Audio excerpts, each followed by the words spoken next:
My dad's fiancée left him after I told her the truth about my childhood, and now he's blaming me for ruining his life.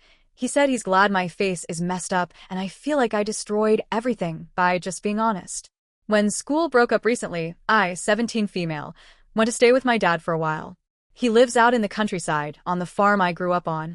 It's peaceful there, quiet, green, and spread out in a way that makes it feel like the world slows down. I have a lot of memories tied to that place, both good and bad. My parents divorced when I was 10, and after that, my mum and I moved away. But every now and then, especially during breaks, I still go back to visit. I was around 6 years old when the incident happened, something I've never truly forgotten. Even now, it's burned into my memory in a very physical, vivid way. That day, I was following my dad around the farm while he worked, like I often did. I was full of energy, just a kid running around, playing in the dirt and gravel, feeling free. Then suddenly I tripped, hard, on something sticking out of the ground. I went flying forward and slammed chin first into the jagged edge of a concrete wall. The pain was immediate and overwhelming. Blood poured from my mouth. 3 of my baby teeth were knocked out instantly. I remember the sound of it, the taste of blood, the way everything spun. It felt like my whole face had cracked open, and I could feel something horribly wrong in my jaw, like my chin bones had been misaligned or pulled apart. It didn't even feel like I had a chin anymore, just this pulsing, swollen void of pain. Shock hit me, but the agony made it impossible to stay still. I was screaming and sobbing, crouched in the dirt. Eventually, my dad came running. I thought maybe he'd pick me up, calm me down, take me inside, and call for help.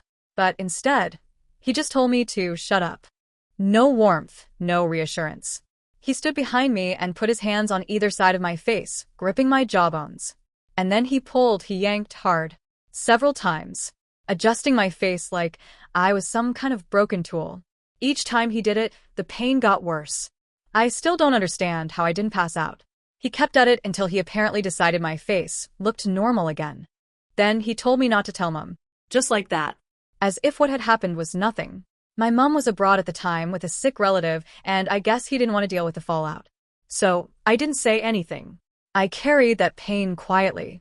Somehow, the bleeding stopped, and my chin didn't split open like I expected. I healed, or at least my body did what it could.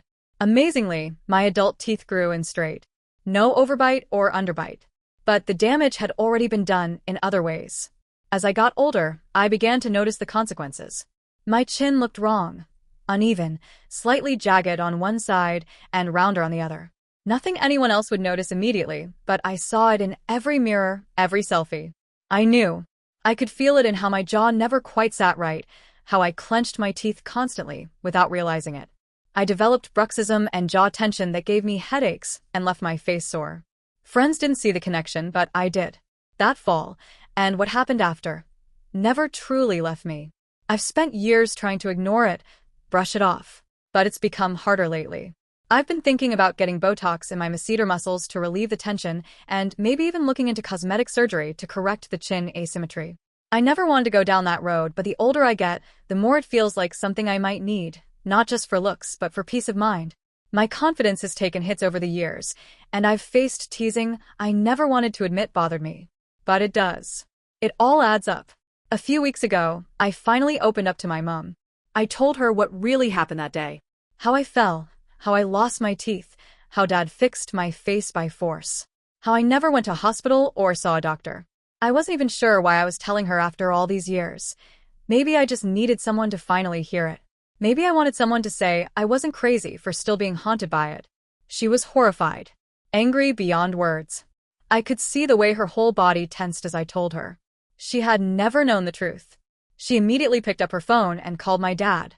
The minute he answered, she exploded, screaming, accusing, furious, calling him a neglectful father, even abusive. She demanded that he pay for any surgery I wanted, that he take responsibility for what happened. It escalated fast. I had to step in and de-escalate the entire thing, trying to keep them from going back to the fighting patterns that made our homes so tense before the divorce. The thing is, I was angry at her, too. Not for being upset, but for reacting in a way that made it all about her and him. I didn't tell her, so she could start another war. I told her because I needed her to understand what I was carrying. This isn't about their old marriage or who failed who. It's about me. about what happened to me, and how I've grown up trying to make peace with something that never should have been handled the way it was. I'm older now. I see things differently. I don't want them fighting like they used to. I'm not a child caught in the crossfire anymore. I just want to move forward, with clarity, with healing, maybe even with some closure. If that means getting help for my jaw or correcting the way my chin healed, then fine. But I want to do it on my terms, not as part of their battleground. When I was staying at my dad's place recently, just after school had broken up, I noticed things felt a bit different. Not immediately, but gradually. My dad was quieter than usual for the first few days, almost like he had something on his mind. I didn't think much of it at first. But then, during one of our evening chats out on the porch, it came up, the topic. My chin. The past. The injury. He brought it up casually at first, asking if I had actually told my mom what had happened all those years ago. I said yes. I could see his jaw tighten.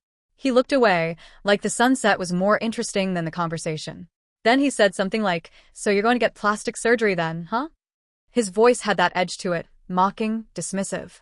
I told him I didn't know yet, that I was just thinking about it for now. I mentioned my jaw pain, the bruxism, the headaches, and my insecurities. I said I wanted to feel more comfortable in my own skin.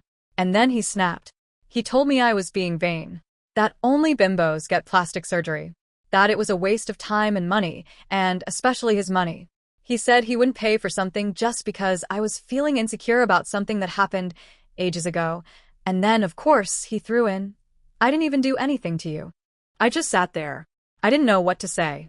My chest felt tight, not because I expected him to offer money, but because of how quickly he had turned something vulnerable into something ugly. I told him, calmly, that I never asked him to pay for anything. I reminded him that I have a job, and I've been saving. If I choose to do something about it in the future, it would be my decision and my responsibility. He paused and asked me, "Are you angry at me?" And I looked at him, this man who is so flawed, who has done damage but also tried in his own stunted way to be better, and I said no. I told him that I've learned to let sleeping dogs lie, that I don't want to carry old baggage forever, that life is short, and I want to move forward. I told him I know he made mistakes when I was a kid, but I also know he's my dad, and he tries now, he really does, in his own awkward way. But the truth? The truth is a little more complicated. Deep down there is resentment. Not burning rage, or anything that consumes me daily, but a quiet, tight-lipped kind of bitterness that lingers. It's not just about that one day I fell on the concrete. It's about every time he wasn't there. Every time he brushed off my emotions. Every time he let things fester because it was easier than facing them. I don't hate him, but I don't trust him either, not with the softest parts of me. On the last weekend of my stay, something unexpected happened. My dad's fiancée, let's call her Jane, pulled me aside one afternoon while he was out tending to something on the farm. Jane is wonderful. I mean it. She's warm, kind, emotionally intelligent. The kind of person who listens with her eyes as much as her ears. She's always made an effort to include me, to make me feel seen. But this time, she seemed nervous. Like she didn't quite know how to start. She told me that after my mum's angry phone call to my dad, he confessed to her what really happened when I was a kid. She said she was astounded. That was her exact word. She said she couldn't believe that he hadn't taken me to a hospital. That he had just yanked my jaw around and hoped for the best. She said it was disgusting, neglectful, and that since hearing the truth, she hadn't been able to look at him the same. That hit me harder than I expected. She said it had made her start thinking about him differently. That she was reevaluating what kind of man he really was. She asked me, gently, carefully, what else had happened during my childhood. She said she knew he wasn't the most attentive parent, but she suspected there was more. And somehow, without meaning to, I started talking. Like, really talking. I don't usually open up like that. I carry most things quietly. But something about the way she asked made it feel safe. I told her about how I often felt like I was raising myself. How I stopped going to him for comfort because I never got it. How I felt invisible most of the time, unless I was doing something wrong. I told her about the time he forgot to pick me up from school, and I waited 2 hours on the curb. I told her about the way he would get angry, but never say sorry afterward. She listened. She didn't interrupt. And then she said something simple that brought tears to my eyes, even though I didn't want to cry. You didn't deserve that. I know that, logically. But hearing someone else say it, someone who knows him, who loves him, who sees him, that meant something. It made all the pain I tried to put in a box feel real again, but in a way that was validating. The next morning, I packed up my things and took the train back up country to my mom's house. I looked out the window most of the ride, watching the landscape change from wide, open fields to the cluttered comfort of the suburbs. My head was buzzing, not with regret, but with reflection. Anyway, last night everything came crashing down. It started off quietly. I was sitting at my desk, working on my coursework for A-levels. I'm going into year 13 in September, and the pressure's already immense. I've got my eyes set on a top university, and these next few months are going to define so much of my future. The deadlines, the applications, the interviews, it's a mountain I've been mentally preparing to climb. That night was supposed to be a productive one. I had music playing softly in the background, my notes spread across my desk, a cup of tea slowly going cold beside me. Then my phone rang. It was my dad. I remember hesitating before I answered.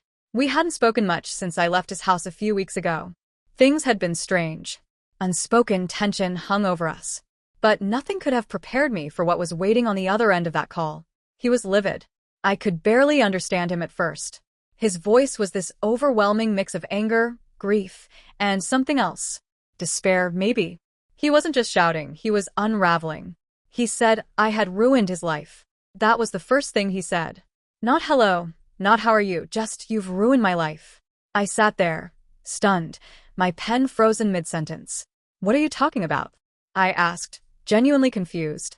I hadn't even spoken to him recently, and now I was being told I was the architect of his downfall? He kept going. Said me and my mom were scheming bitches who destroyed his happiness every time he got close to it. That we couldn't stand to see him happy. That we'd poisoned everything again. And then he told me his fiancée had left him. She had called off the wedding. It was over. I just went cold. I asked him, still trying to stay calm, why she had ended things. He said she told him she couldn't go through with it after hearing the full truth about how he had treated me when I was a child.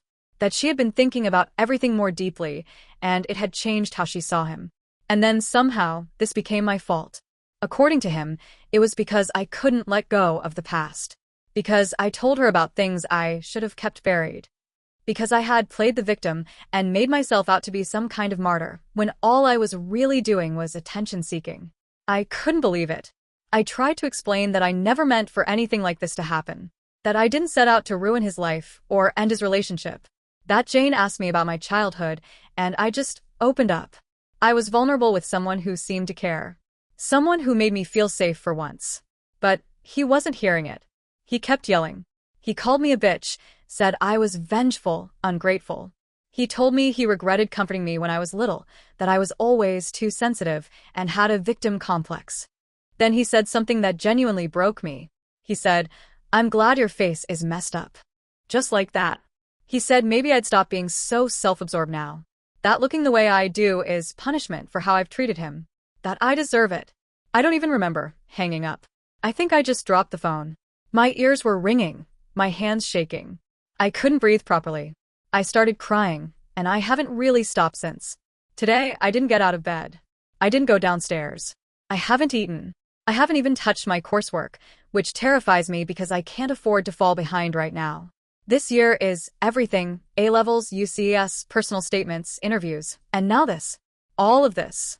I feel like I'm collapsing under the weight of something I didn't mean to trigger. I feel like I set off a bomb without even realizing I'd lit the fuse. What hurts the most isn't even what he said, it's that I feel like everything we had been rebuilding over the last 5 years has gone up in smoke. I thought we were finally in a good place. He'd been more attentive, more present, even kind sometimes. I let myself believe we were healing. That maybe my dad wasn't just a man who failed me in childhood, but someone I could actually have a relationship with as an adult. But now I'm back to that 6-year-old girl again, crying with a broken jaw, being told to shut up. And the worst part? I still don't want to tell my mom. Because she'll just blow up again, and I can't handle more chaos right now. She'll call him, yell at him, say all the right things but in the wrong way, and somehow it will all spiral again. I don't need more fire right now. I just need stillness. Peace. I keep wondering if I messed up. If I shouldn't have said anything to Jane. If I should have kept those old wounds buried, even though they still ache. I didn't want to ruin anyone's life. I never told her to leave him. I never even imagined she would. But maybe I should have known that honesty has consequences. Was I selfish for telling her the truth? Was I wrong for still being hurt after all these years? I don't know.